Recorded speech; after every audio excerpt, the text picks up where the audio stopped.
Welcome back, College Baseball Central fans and the Weekend Rotation fans. We got a full roster here today. We're all back. It's the OG show. We're back here getting ready before the conference tournaments. We got a lot of big games to talk about. Lots of stuff going on. Alex Day, AJ Sessions, Noah Darling, and Jake McKeever. Fellas, we're just going to get into it here because we got lots and lots to talk about here.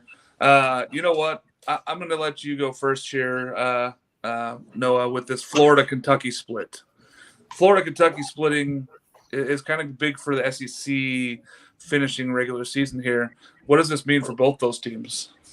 Well, I think it's Kentucky's, I think, are slim hosting chances. I know Alex thinks that they might even have a chance at a top 8 seed if the cards fall their way. Maybe not anymore after that series loss last week. But I really don't like this Kentucky team. I was hoping that Florida would sweep them, but I think it shows that Kentucky's still kind of in that mix a little bit more than I'm willing to admit. And Florida's just kind of a susceptible team. They're not quite in that A-plus tier. Yeah, I feel like that split there kind of puts Kentucky in the realm of they're going to host now. They're there. They're pretty much locked in the top 16. I think if they had got swept, then there's a outside chance they don't host. But splitting there with Florida already, it's there. Florida can still win the game today and still take the series, but there's a lot of stuff going on in the SEC play. LSU has a chance of winning out that one. Alex, LSU over Georgia, where they got to do take care of business. They've taken both. They can win the conference still. Yeah, I mean LSU's still in that shot. It's the bullpen's been much maligned the last few weeks, but they really held it down the last 2 nights. I mean, Thatcher Hurd came out. Yeah, he kind of gave up on Thursday night. He gave up the lead, but then he battled back, pitched 5 innings, had 5 Ks, only allowed the 2 runs. And LSU wins. And then last night, Gavin Guidry comes in after Ty Floyd has a great outing, shuts everything down, and Tigers going for the sweep. And if they can beat Georgia today, and if Vandy can beat Arkansas again today, then LSU wins the SEC. Yep, the road is there. We'll talk more about that later, whether that matters or not for winning the regular season title. But I feel like it does for the fans more than the actual teams themselves. AJ, Tennessee beating South Carolina, and South Carolina not really putting up much of a fight last night. What do they do to get it right today in the doubleheader? I mean, South Carolina had 3 hits. 2 were infield singles. 1 was a flare. Andrew Lindsay didn't walk a batter. South Carolina didn't draw a single walk. This is the second SEC start in a row where a pitcher has just absolutely mowed down that entire lineup. They have 1 run in the past 2 SEC games, and it was a solo home run by our backup second baseman. It just hasn't been the same quality of at-bats. And when guys are pounding the strike zone, you have to be able to barrel up a baseball. That South Carolina hasn't done that. Doesn't matter how well you pitch if you can't score. Eli Jones could have, limited the damage to the 1 run, and you still would have lost that game because you can't drive a baseball, and that's been South Carolina's problem. Yeah, and they've been right there in every game. They just can't score runs right now, and when you can't produce runs in the SEC, you're not going to win ball games, even with great pitching. I still like South Carolina moving down the stretch here, but I'd love to see them at least get 1 today. Be great if they could take both of this doubleheader and really get right the ship here before Hoover, but kind of scary if you're an SC fan. Vandy and Arkansas split, Jake. This is big because Vandy came back yesterday after being down. What does this mean for both these teams moving to Hoover here? I think the kind of good thing that Arkansas fans can kind of take away from this is that they likely aren't going to be the number 1 seed anymore with this loss. And the strength of this Arkansas team has kind of been their bullpen. So not really ready to hit anywhere close to the panic button, but there were kind of some bullpen issues with them last time. And then just when you think Vanderbilt's out, Enrique Bradfield kind of wills them back into it. He had the big hit right in the middle of it. So don't really count out this Vandy team. And I kind of said it last night when they were down that if Vandy loses 5 straight SEC games, where do you kind of put their hosting chances? I think that they kind of saved that argument for them to be a top 8 seed. I think that was kind of the bigger thing last night. Yeah, that's what I was going to say. I think it solidifies both these teams as top 8 seeds, and I think it puts them in the national. I don't even know how much work either one of those teams has to do in Hoover now. I believe they're both there. They've done enough work this whole season. Like you said, though, the Arkansas bullpen looking a little shaky last night was a little scary if you're an Arkansas fan, especially when you were going in with that lead thinking you're going to take the first 2 here. Noah, UConn splitting with Creighton. You were at one of those, right? No, I'm thinking about going this afternoon. Oh, you're gonna go today. You missed it. I did miss that loss that I was going to potentially go to on Thursday night, but I did watch the comeback very late in that game, and UConn was about 5 feet away from being 2-0 in this series. I know everybody else here hates UConn, and I've kind of become the champion for UConn. It was concerning that they lost for the first time in school history to Creighton. I don't know if I hate UConn or if I just don't think that they should be ranked where they are, because maybe I do hate UConn. Okay, I hate UConn. But I just don't believe that they're as good of a team, and losing to Creighton there is a bad loss there this late in the season. They are up a game in the Big East, though, which is kind of a big deal for them because the Big East is such a joke of a conference. I feel like if they don't win it, they shouldn't be the host, but they sit a half game up right now. They're sitting one game up, which really doesn't do a whole lot for me in their mind's sake. But not a big UConn guy. I've been saying it all year. So, what's up? I was reminded by the same fan that DMs me every time you rank UConn that last year at the end of the regular season, UConn was swept to close it out against, I believe it was Georgetown. Of course, UConn didn't host last year, but they did go to a super regional and were arguably should have been in Omaha if it wasn't for Stanford being Stanford. So I think we're feeling fine. And if I was a true Husky, I would howl right now. But we're quick today. We're quick. Listen, this UConn team is not the team that was last year. They don't have the pitching. They don't have any of the power in that lineup. This is not the same team. I am not afraid of this UConn team at all. Alex, Southern Miss splitting with Louisiana. Tanner Hall looked great on Thursday, and then nothing yesterday. They got smoked. Is this bigger for Southern Miss losing or Louisiana chances of making the tournament now? I think it's bigger for Louisiana. I mean, Southern Miss, they'll probably get in just because of the story with, the coach retiring. It's kind of like when Paul Maneri retired at LSU. They kind of probably shouldn't have been in, but, they may get in anyway. But, Tanner Hall got his big farewell from the fans, and that was cool to see on Thursday night. But, yeah, I mean – if Louisiana wants to get into the tournament, Louisiana Lafayette, excuse me, I need to correct myself here because they like to call themselves Louisiana, but no, they're the University of Louisiana at Lafayette. And but yeah, they need to win this game if they want to get into the tournament. Yeah, I think that they got to win today really to put themselves in that position here. But it was good to see them at least battle back after Tanner Hall spun a hell of a game on Thursday. That dude's an elite pitcher there. Campbell drops both the USC Upstate there, AJ. When we're looking at this, is that worse for Campbell or saying that, USC Upstate can still win that conference? I mean, now you have a winner take all game. It's no one would have expected that. It's one of those things you go, oh, mathematically it's possible. Like mathematically, Mississippi State can still make the SEC tournament. But it's no one expected Campbell to lose 2 games to Upstate. I'm not if I'm a Camel right now. I still think that they are a more than fine for postseason, even if they don't win the conference. I think they've done enough to solidify a spot. But it is showing some chinks in the armor. Yeah, and we'll talk more about it here in the going down the stretch here about what's going on there with that team there in Campbell and if they're going to have chances of hosting. But yeah, I think it hurts them. I think they got to go out and win today. I think they got to win the Wig South here.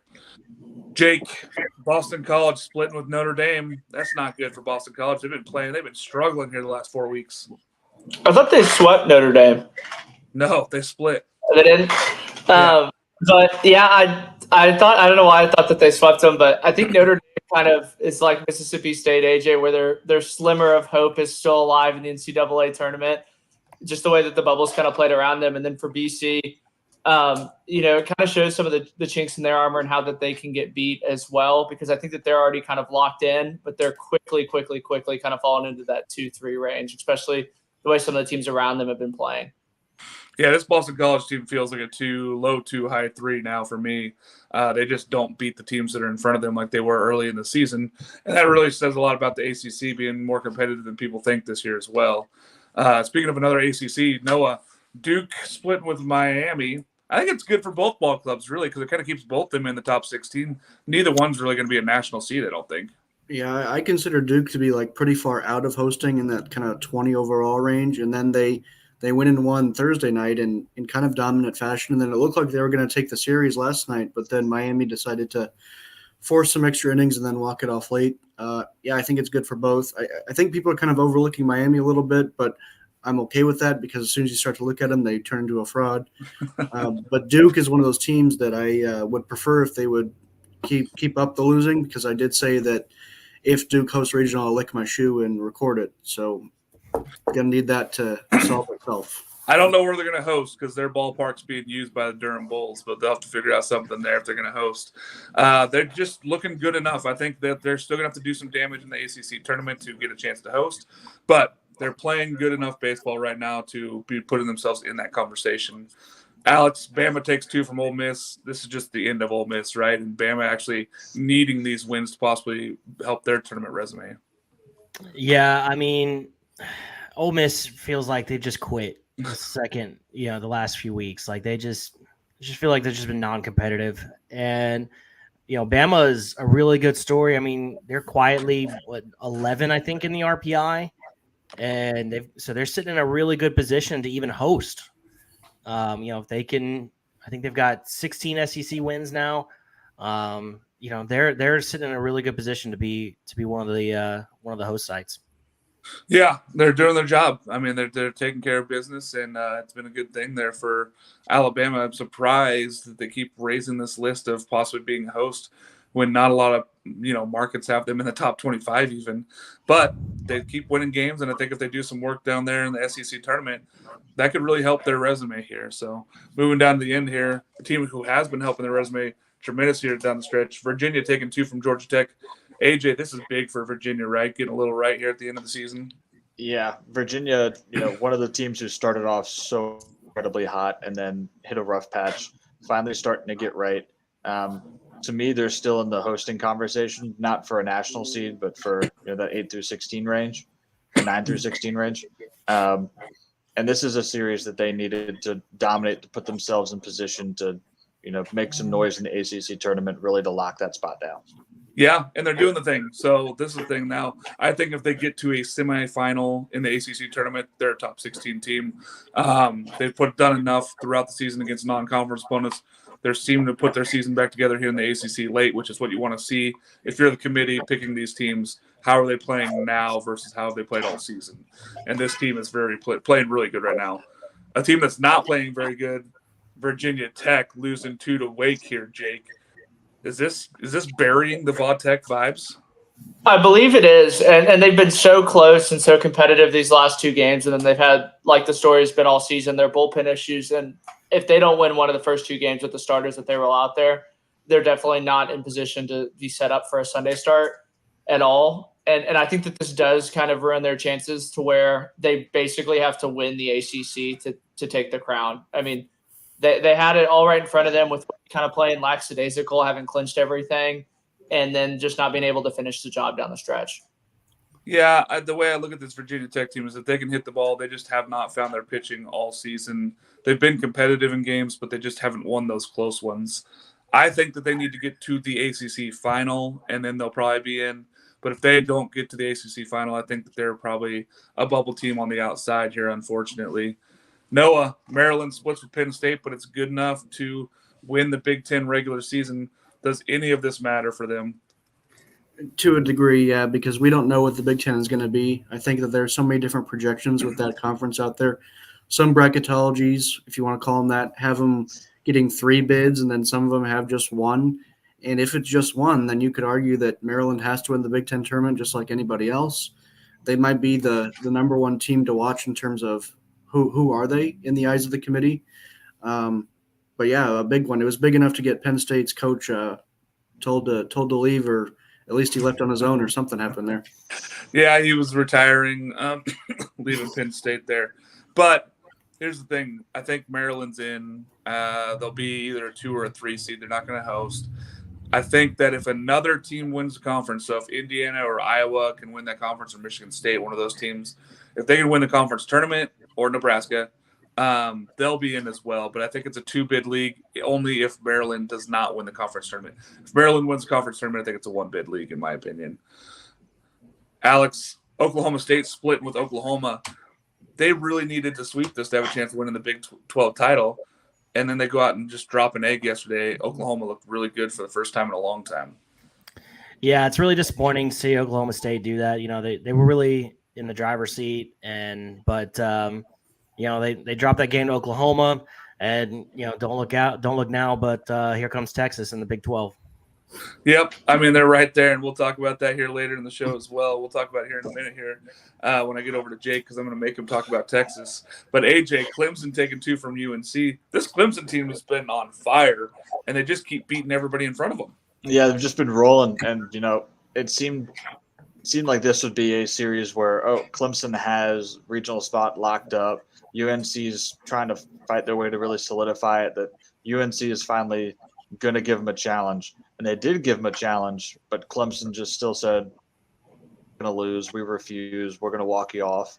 And it's the Clemson team that we've seen recently: clutch hitting, good pitching throughout the entire roster. You know, starting pitching, bullpen, and just they're not beating themselves. And there's a talented team that's beating whoever shows up on the other side of the field.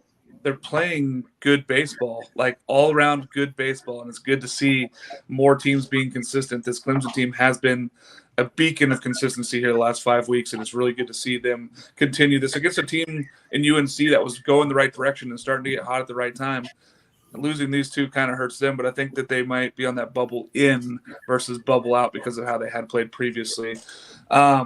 Jake, Texas just hates John Denver, apparently, taking 2 from West Virginia, trying to ruin taking West Virginia. 2, and both of them really weren't competitive at all. I mean, Eric Kennedy, who's been bumped down into that 6 hole, had a home run last night, and the bats kind of start to work for him. And again, with OU, who Texas fans absolutely despise, beating Oklahoma State, if Texas wins the Big 12, I think that there's no reason that they shouldn't host. I mean, there really aren't 16 teams in the country that you look up and down and say they're better than Texas, especially the way that Texas has been playing. I think if they win today, win the conference, and then go on a semi-run in the Big 12, which, again, the way the Big 12 is this year is a very doable thing, I think that Texas has every argument to host, given how the committee's treated them the past 2 years. Man, we'll get into that later here because that's a whole can of worms there. But it is good to see Texas actually playing good baseball down the stretch here. Unfortunately, it happens to be at the hands of Noah's West Virginia Darlings. Just saying here, let's go to some more Big 12 games. TCU splits with Kansas State. Noah, is this just, TCU trying to play their way into a tournament? Because I don't think they're in right now. I think TCU's in. I think that they are kind of an under-the-radar team. I think they're better than Texas Tech. They have that nice little prize that they had at the beginning of the year with some good competition in Arlington. But that series loss to Kansas State, or the opening loss to the series against Kansas State Thursday night, was kind of an ugly one. They really blew it right at the end. And I thought, this might actually be the nail in their coffin. But I have TCU winning the Big 12 tournament, so all this is really irrelevant. Wow, bold there. Speaking of Texas Tech, they've split with Kansas. Alex, you just never know what you're going to get from the Texas Techs, the Oklahoma States. What's going on in this Big 12? It's just been a toss-up all year. Yeah, I mean, the Big 12, it's just a big, mess. All the teams are really – I think what it boils down to is all the teams are mid, and so, they just beat up on each other, and they're all kind of about the same level. There's no elite teams. There's a lot – they're mostly just kind of good teams. Which is why there's only, if any of them host, it'll be Texas if they win the Big 12 regular season, only one host from that league. And, it's just kind of the way it's been all year. Yeah, I feel like if I'm the ACC or SEC and I see a Big 12 team in my regional, I'm not going to be that upset. I'm really not. I don't feel like they're that competitive. I don't think they're that scary. It's not like the Big 12 of old where you get one of these teams, they're going to bang the ball and you're going to be trying to get first to 10 there. I don't think that's the kind of ball we're seeing there, and especially in the state of Texas this year. AJ, Auburn taking one from Missouri. They kind of need to win this series here to put themselves on the inside of the bubble, but they've been playing good enough. They might be in already, right? Yeah, I think they actually swept the doubleheader yesterday. Oh, they did? Okay, if I remember correctly. Auburn, to me, has played their way in. And they have one of those resumes where you look at it, and if they make some noise in the SEC tournament, they're playing their way into the hosting conversation, even more so than a team like Alabama. I mean, what part of that? I see Noah shaking his head. It was just a week ago. Auburn was like, the doormat, and now all of a sudden they're hosting. It's just amazing. They've won 8 in a row, though, Noah. That is the thing. I'm not necessarily disagreeing. I'm just saying it's amazing how quickly the tide turns for a lot of these teams. I see what you did there. The tide.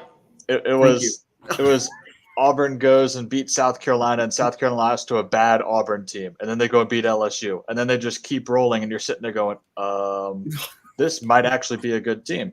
If they win today, they finish 17-13 in conference. That would be their best record under Butch Thompson in the SEC.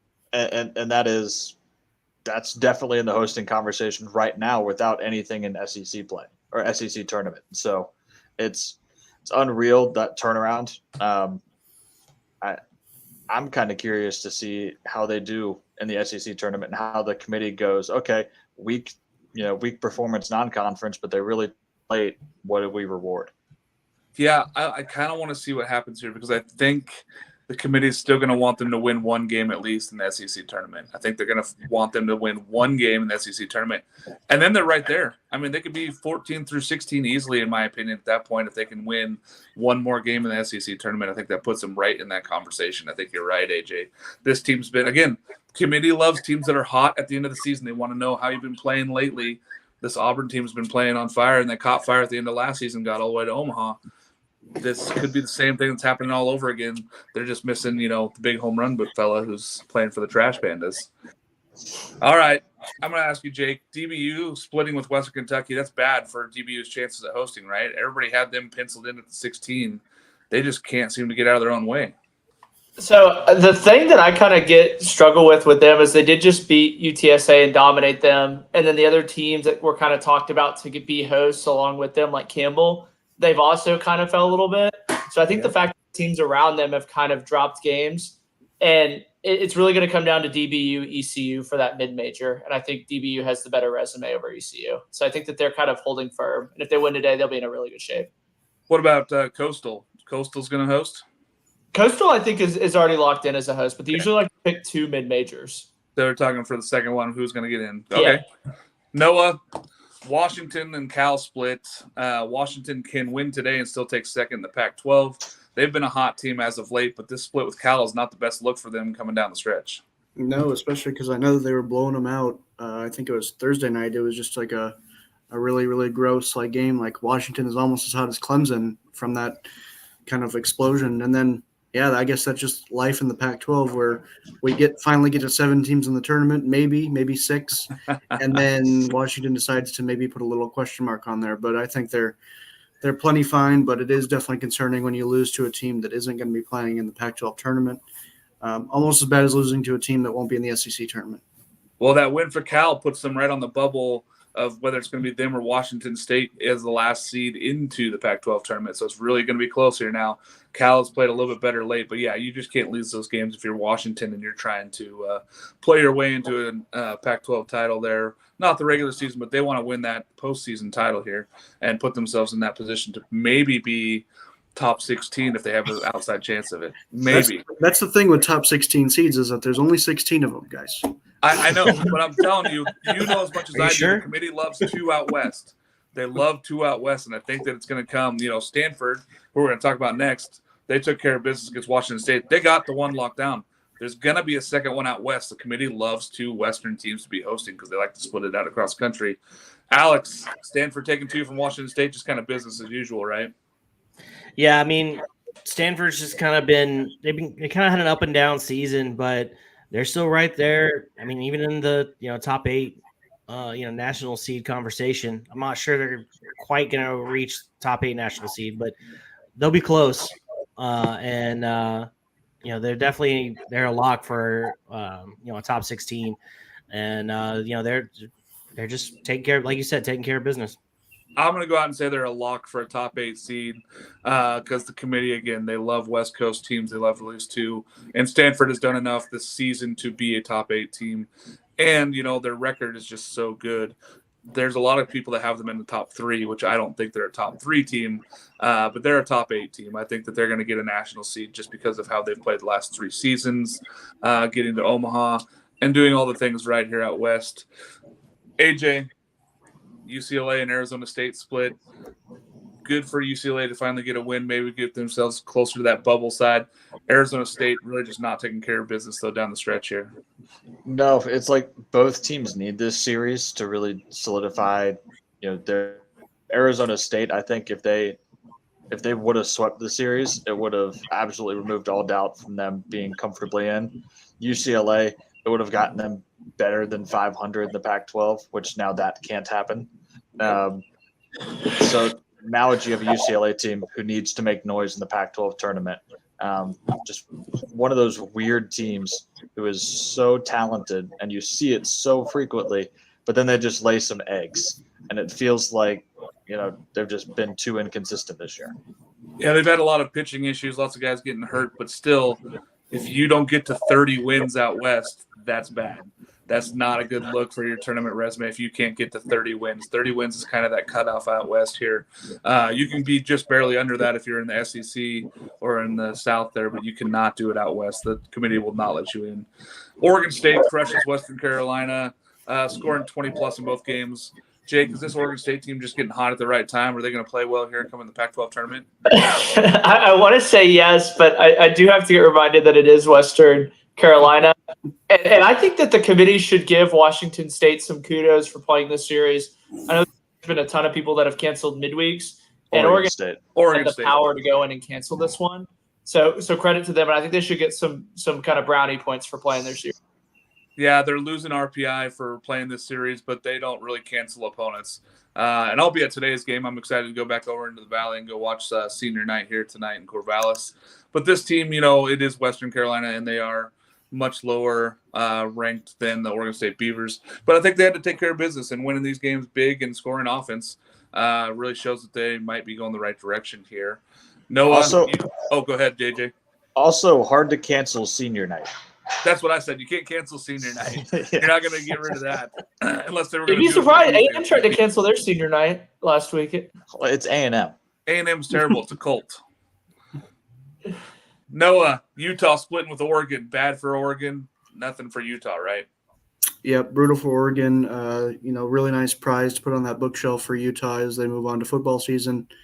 I can't get a read on this Oregon team at all, but I hope they're a tournament team just because of that whole I have 7 Pac-12 teams and you have 6 thing we got going on. But I really, really don't see this Oregon team doing too much damage in the NCAA tournament. No, when you looked at this team 3 weeks ago before Oregon State and Oregon played in that midweek game, both teams were hot. Both teams were the first ones to 30 in the conference, and Oregon has only won 2 games since. So it's been not great for the Ducks going down the stretch here. A team that is getting hot, Arizona taking 2 already from USC, Alex. Does this hurt USC's chances? I know Arizona's going to have to do something in the Pac-12 tournament to get themselves in, but USC seems like a bubble team that's been playing down lately.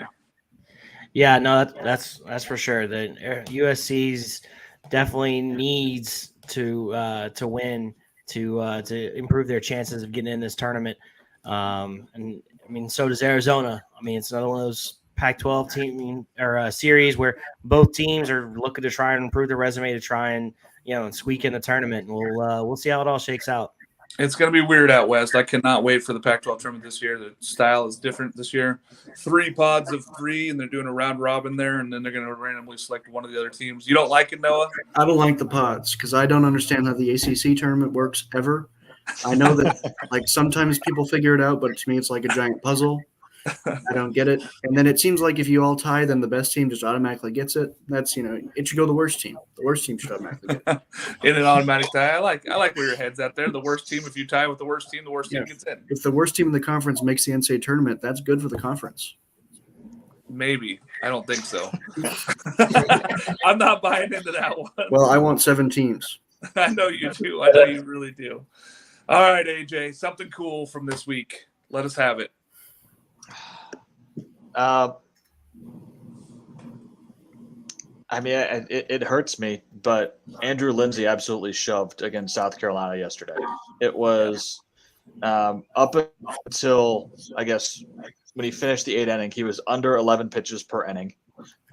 Didn't walk a single guy. Only had 5 or 6 strikeouts the entire game, but gave up 1 ball with an exit velocity over 90 miles an hour.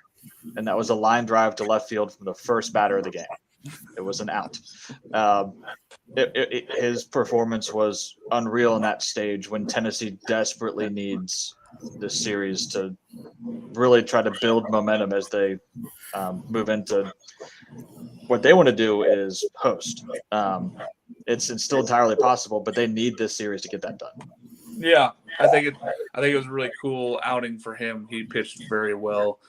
Big time ball too. When you go and win that game, that's a big deal there. They got a doubleheader today, which is going to be important for those seedings and everything else going on down there.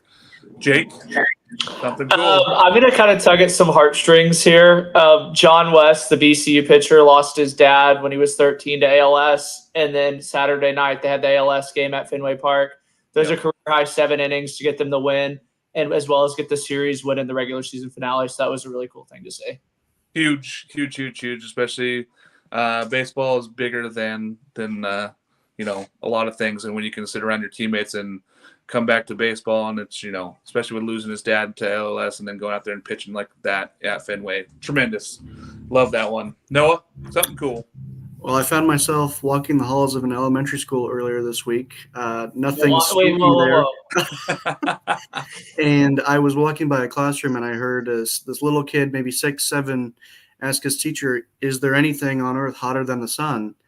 And she said, "Yes, little Timmy, Clemson baseball is hotter than the sun right now." And I thought that was really cool that they were able to walk off last night and show Timmy that there is something hotter than the sun right now, and it's Clemson. That they weathered the storm against North Carolina, who's very hungry to improve their NCAA tournament standing right now, and Clemson locks in a regional host. We are back.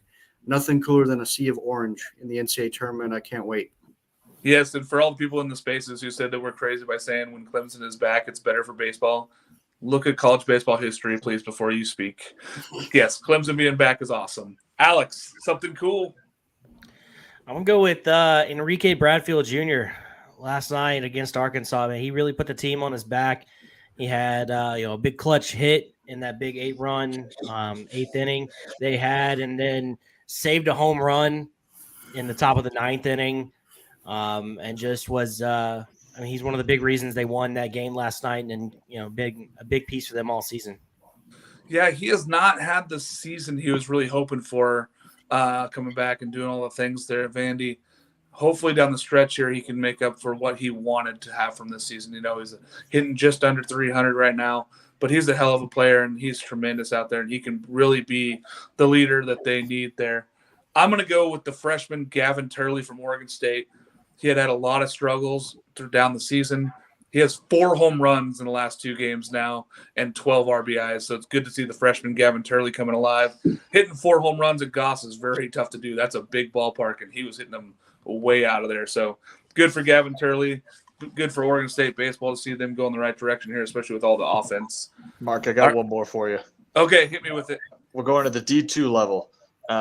John Michael Fail set the record for D2 home runs and a walk-off to win the opening game for his regional. He already has the D2 record for RBIs, but to set the record in that fashion, down to 3-run Oppo bomb to win, it's incredibly clutch. And then he had one the next game as well. So why are they pitching to him if he can walk it off and he leads the conference? He leads the whole nation in RBIs and home runs, and you're going to pitch to him with a 2-run lead? That seems bad. Yeah, well, the guy behind him is, he just played for the Czech national team during the World Baseball Classic. So what are you going to do? Not a lot of options. I got you. Yeah, well, I got you. The Czech national team starting pitcher was an electrician. So, This guy is not. They were just looking for that spark, Alex. Jake, what mid-major? Oh, no, we're going to go to Pick'em. Let's go to Pick'em. I almost skipped the Pick'em segment. What am I doing? I haven't had all 5 of us on in a long time. This is all new. That's poor placement of that Kentucky logo. That should have been at the beginning. Boy, Alex. You got one of them. He tried to hide it. Rubber match. Rubber You match. chose Kentucky just to steal saying Florida from us because that feels wrong. That feels very wrong. But I'll let you talk first, Alex, about this Kentucky team. No, I picked Kentucky because they're in Lexington. Kentucky has the biggest ballpark in the SEC. It's going to be harder for those big Florida bats to bang it out the yard. And Kentucky plays well at home. And if you look at the SEC home and road splits this season, the home teams are far and away the favorites. And so that was my reasoning. I like it. Yeah, the home teams have been much, much better. It's true. Noah, Florida. Yep, I just really like this Florida team, and I really don't like this Kentucky team. I would love to see them go winless in Hoover to remove this hosting conversation. Agreed. Jake? I just think Florida's been too hot ever since that balk off at A&M. They kind of have gotten on the bus with a little bit different swagger. And again, I really don't like a lot of things about this Kentucky team, and I think Florida kind of exposes that. Yeah, I'm not a Kentucky fan. That's why I took Florida. AJ? I mean, everything's clicking for Florida right now. It's hard to go against, especially how Cags is thrown recently too, just to add that third quality starter to that rotation. Plus the lineup is Wyatt Langford's going off. They're kind of clicking on all cylinders right now. Langford has been very good, and it's been kind of quiet because of how the season that Cags is having. But then when Langford's coming alive, this team could be very dangerous come tournament time. All right, what do we got next? Arkansas Vandy. Oh, Alex, welcome to the party, pal. Big comeback last night. But I'm going to let AJ start here first with why on the Hogs. I just think, especially with Vandy's limited rotation due to injuries right now, Arkansas has just shown me throughout the year that they are a top team in the country. Top 3, top 5, whatever you want to say, but they're definitely in the conversation for, one of those top 3 seeds. I just can't pick against that team. They're banged up and still finding a way to get it done. Vanderbilt, we've seen them struggle at times. I think Arkansas is going to pull out game 3. Yeah, I'm a little worried about the starting pitching coming in here to game 3, but we'll see what happens. You never know down there in SEC play. Jake, you took the Hogs as well? I was going to say everything about this feels like Vandy should win it, especially when you look at the lineups and all the factors. But Arkansas has just found a way to win these games. And I have a suspicion that I think Alex picked Arkansas to lose, so LSU could get back into that 1 seed conversation. That's why he wants Arkansas to lose. 100%, of course. Noah. Yeah, I just think Arkansas has everything going for them right now. Vandy's battling the injury bug, and I think I want to see Vandy go 1-2 this weekend before they win the SEC tournament next week. Oh, let's go. Alex, you took Vandy. Yeah, I mean, again, this goes back to the home and road splits in the SEC. Vandy's the home team. And especially when you look at the way things have kind of played out, Arkansas's burned all of their best pitchers. And so it's kind of shaping up to be a nice Vandy series win, possibly.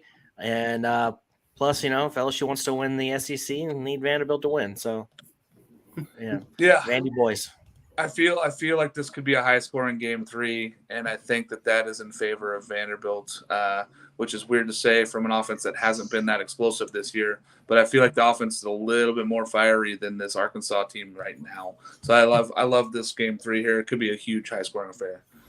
Duke and Miami. Duke at Miami, of course. They won game 1.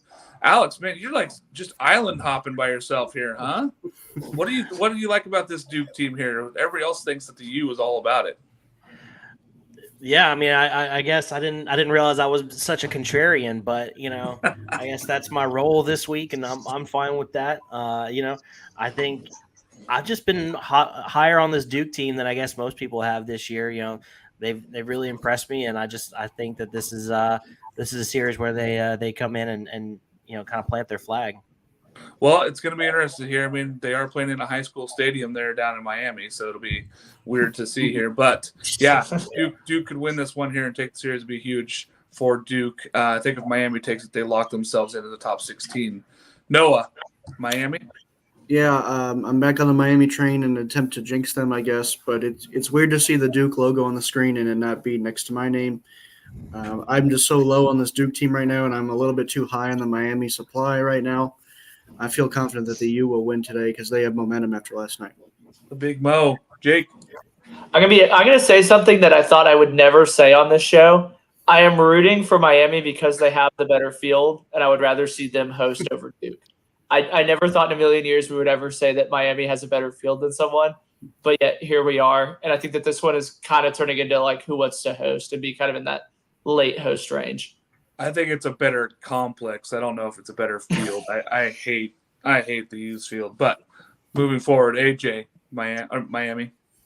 I mean, all I'm saying, we turned in our picks to Alex, so maybe he's really trying to make up some ground here. But yeah, I think Miami, playing at home, wanting to really, solidify a good end to the season. I was getting nervous, and then they walked it off last night to tie up the series. So I'm pretty sure Alex probably was celebrating a little too early and jinxed him. But game 3, I'm by no means comfortable. This is a complete toss-up game 3. Alex just hates the whole state of Florida right now, so he's going against them. Yeah, I think it's all Miami today. I think that they take care of business here in game 3 at home. So I like Miami to win this series. Tennessee at South Carolina. We all took South Carolina. This is the first time I've picked against Tennessee all year, and they started off and just did me wrong last night. AJ, I'm gonna let you start here because I think you have the most concerns right now with the South Carolina team. I do. It seems like pitching itself has turned the corner from, we're not struggling the same way we did against Kentucky and Auburn, but the offense has just gone completely silent. And really, if you take away even the first inning in the Charlotte game midweek, we scored there because of 2 walks and a home run. If we're not getting guys on base and not seeing pitches, that's literally South Carolina's approach, is see pitches, wear them down, get on base, and then wait for the mistake and drive it. 0 of that is happening. So, good luck getting right against Chase Dolander, which he hasn't been the Chase Dolander of last year, but he's still Chase Dolander. So it would, if South Carolina can get right and win the doubleheader today, win both games, that would be one of the more impressive things I've seen them do all year. Yeah, I think it's going to be tough for them moving here. The offense just disappeared. It's a magic trick. It was here so much of the season, now it's just gone. They need something to get right. Maybe it'll be SEC tournament play that gets them right on the offensive side, hopefully. Maybe they can figure something out today if they can get after Dolander early and get into that bullpen. But they have not been getting into opponents' bullpens lately, and that's very concerning if you're a South Carolina fan. Jake, South Carolina? I need to stop listening to our resident Tennessee fan, Sam. He has been harping that how bad they are on the road. And then I've also kind of said that South Carolina seems like a different team at home. And it almost seemed like this was one of the easier ones of the week. And then Tennessee showed me with Chase Dolander absolutely shoving.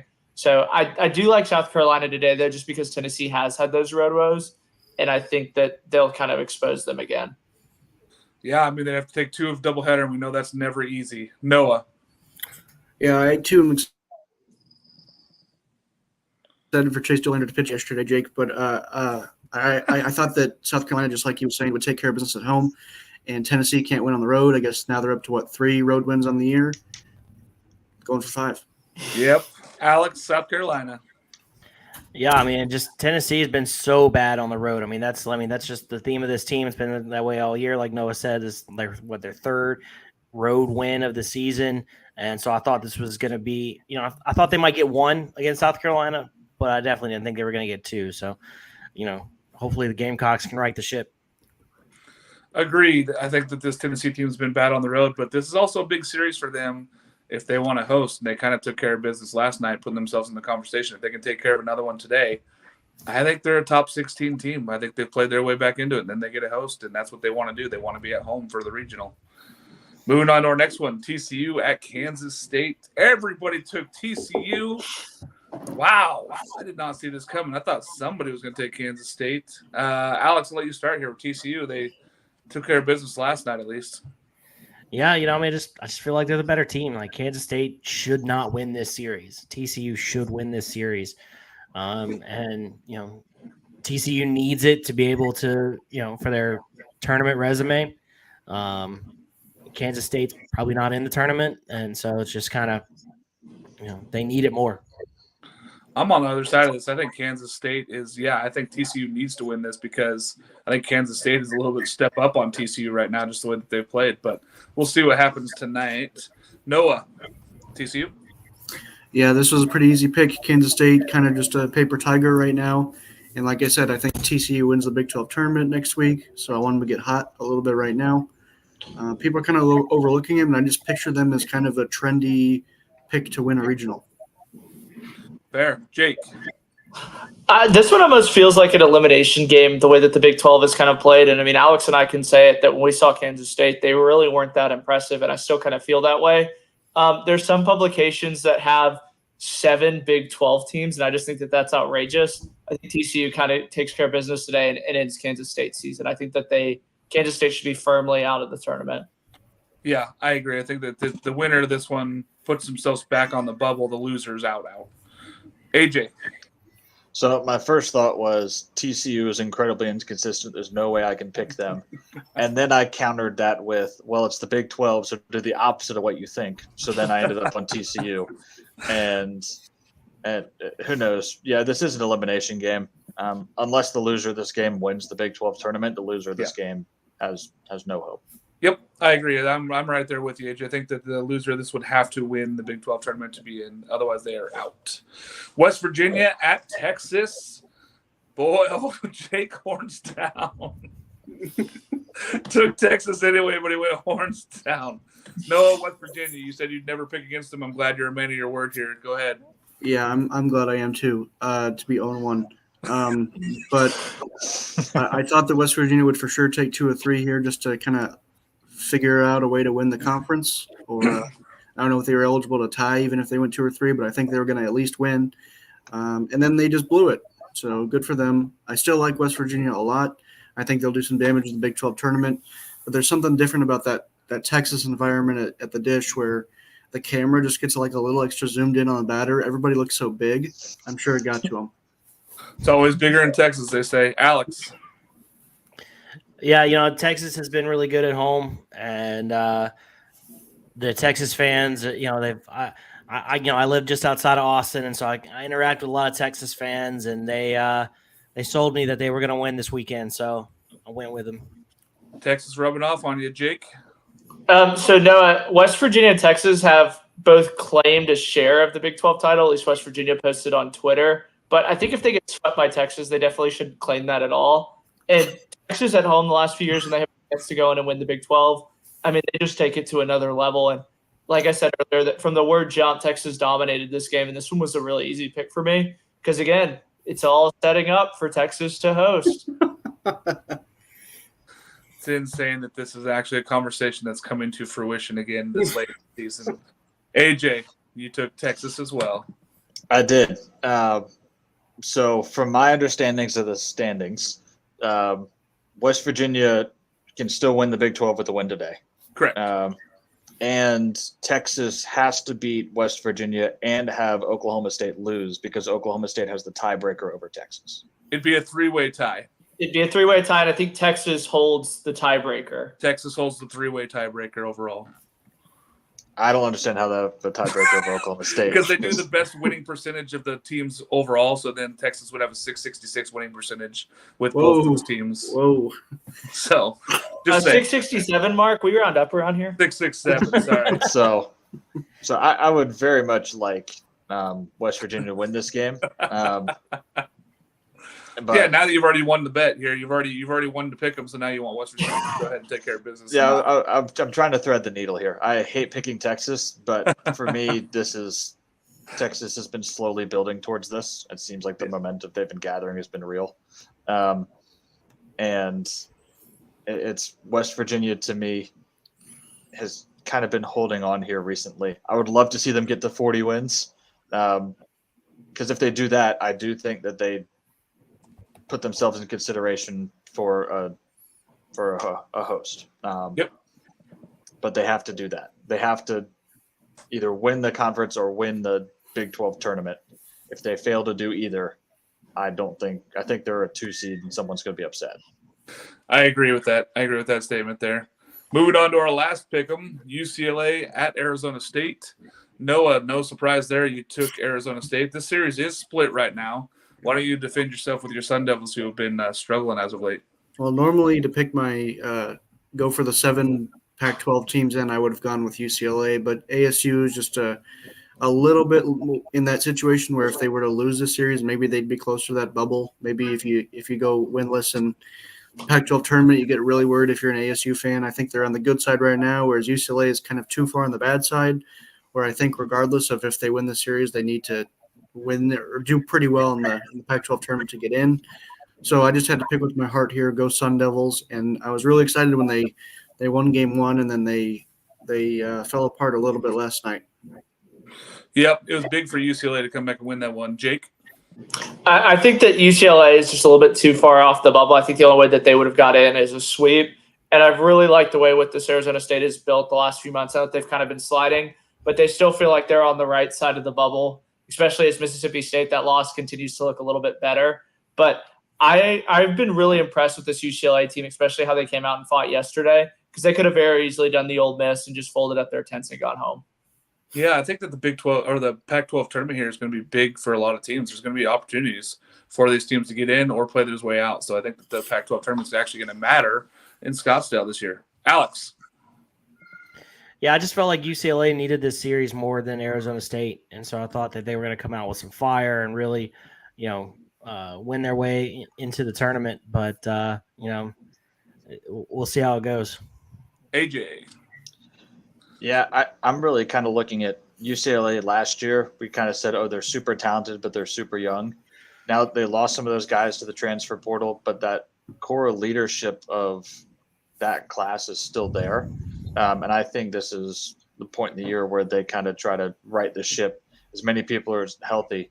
And I think it starts with the series win here, and then they might create some chaos throughout the Pac-12 tournament. Might be too little too late, but we'll see. I think they're going to have to get to the final. I think that's what their path right now is, that they have to get to the final to get in. I know Noah thinks that they're in, but I think they have to get to the final to get in. So that's where I see it out here out west.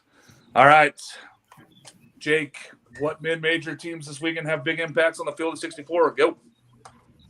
So 2 big series are both wrapping up. So Sunday, no Power 5 baseball, them have the days off. Army and Bucknell. Army came back to sweep Lafayette to force them into this one.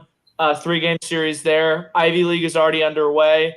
Harvard and Penn sit on the winner's side, while Princeton and Columbia sit in the loser side. That's a 1-bid league, and Harvard-Penn was really competitive. I imagine that this will kind of turn into a little mini 3-game series with them. And then out west, the Big West, Fullerton is still yet to clinch. They're still sliding. UCSB, UC San Diego are all within striking distance, but they will play 6 games left, so they'll still be playing next weekend. So They still got next weekend. Yeah, it has clinched officially.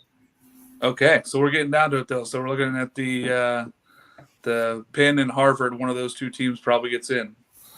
And Army Alex. Bucknell. Army Bucknell's the other one. Absolutely. I think we're all Army here, right? Did anybody even take Bucknell? I think it's un-American if you're rooting for Bucknell. So might as well walk your way out. Alex might root for Bucknell. No Navy beat Army. Alex, does winning the regular season in the SEC mean anything to anyone? Is it more important to, say, an Arkansas or a Florida more than an LSU, or is this important for all the teams? I think it's important for all the teams. That's a really nice feather in your cap. I mean, it's not winning a national championship or anything like that, but it's, I think it's quite an accomplishment. It's hard. This is a hard league to win, and if you can do that, I think you never apologize for winning a championship. Yeah, I think winning the regular season means you don't really have to do much in Hoover. Like, you win the regular season title and you're sitting pretty going down the rest of the season and don't have to show up. You finish second or third, you might have to do a little bit of work just to show you're a national seed here still. So I agree with you. I think it's cool, but it's not the end of the world if you don't win it. But it'd be big for LSU, I think. The way that they've played lately, struggling, this would be good for LSU if they can go out and win this one here, if Vanderbilt can beat Arkansas again. Noah, if Texas wins today, like we just talked about, they win the Big 12 regular season title. Does this impact West Virginia's chances of hosting if they lose today? I think it does. Of course, it impacts. The question is how much, and I think that West Virginia is still going to be able to come around on the back end of the Big 12 tournament and get back into that conversation.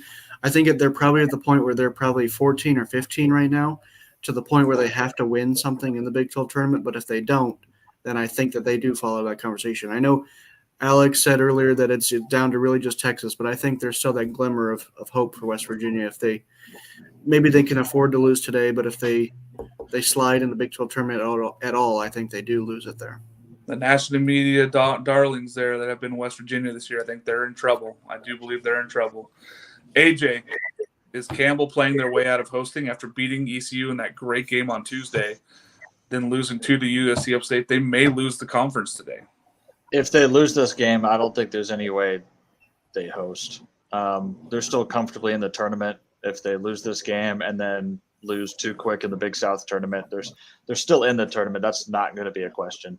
But if they lose this game, I find it very difficult to believe that the committee will give a host to the second team who fit in the Big South. I just don't see it.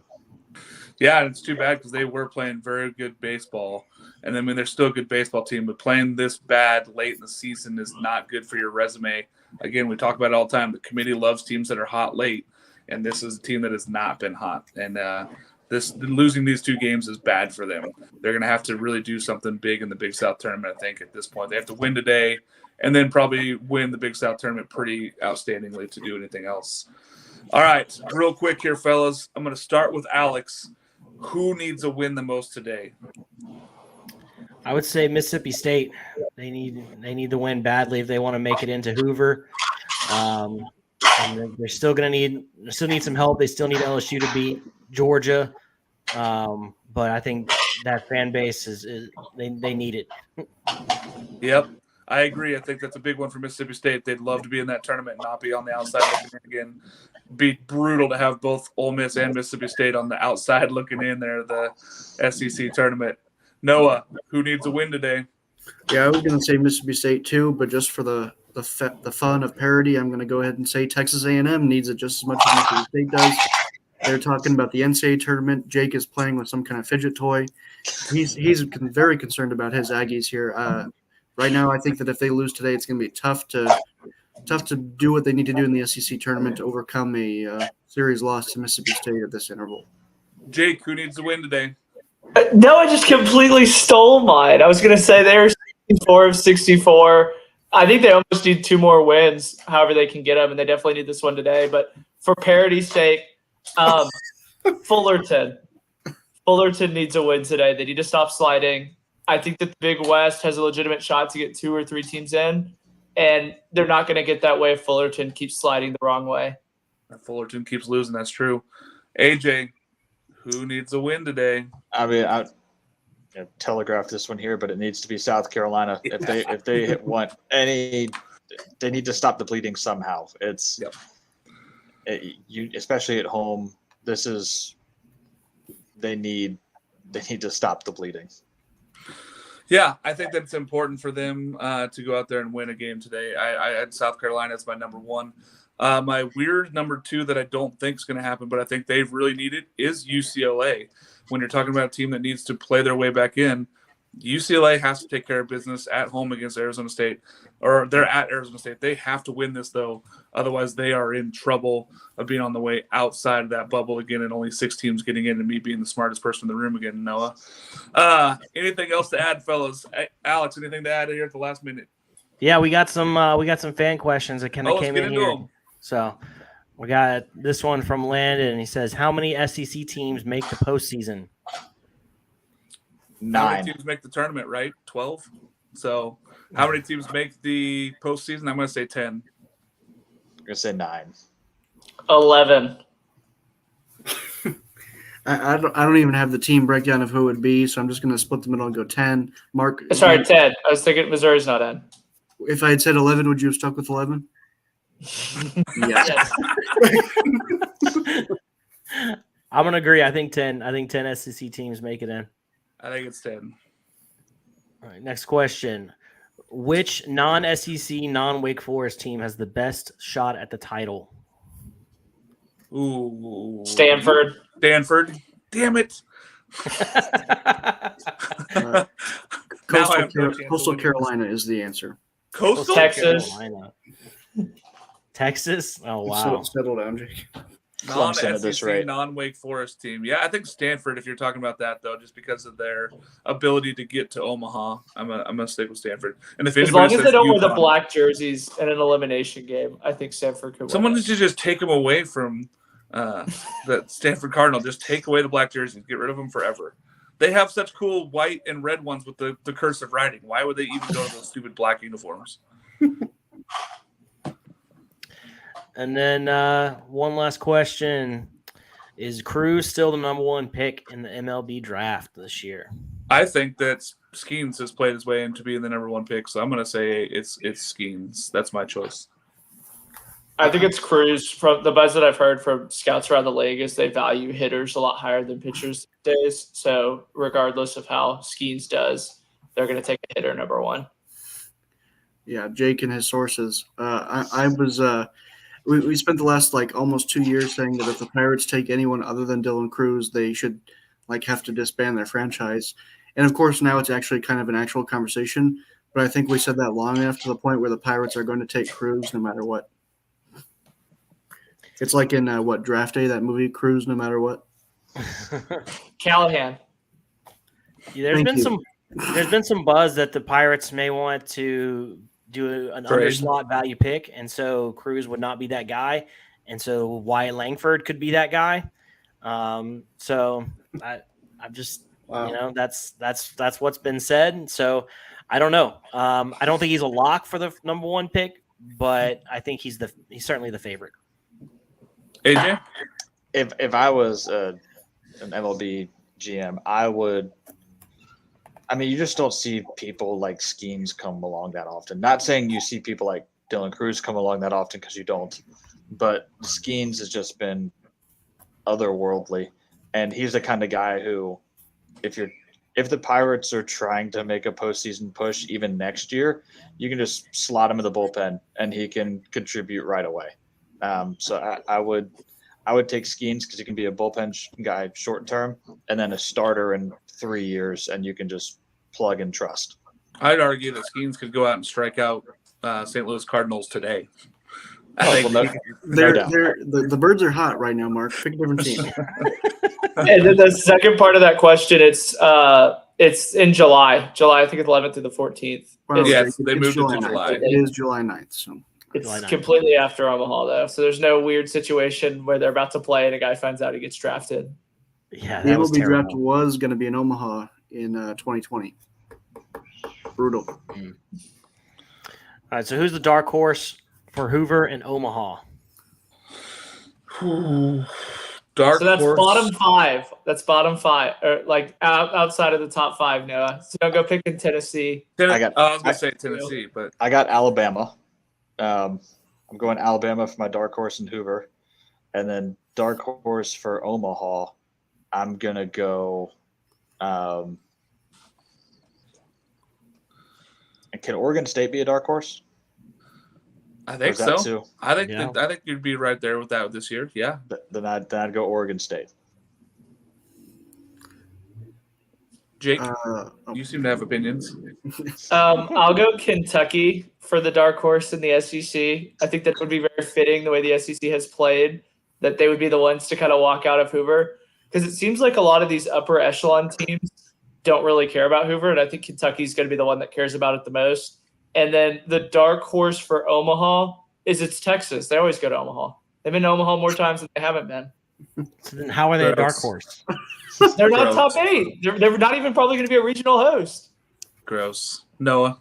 Yeah. So for Hoover, I was thinking maybe Texas A&M, just because they're a team that it feels like they should be higher than they are. We know they have a little bit of talent sprinkled in. Pretty good head coach, probably consensus top 15 at the absolute worst, probably top 10. And then for Omaha, it's really tough because we don't even think about who's a dark horse, because it's usually pretty chalky at this moment in South Carolina. But in a much more real sense, I'm going to go with Maryland. I think that God, really? What?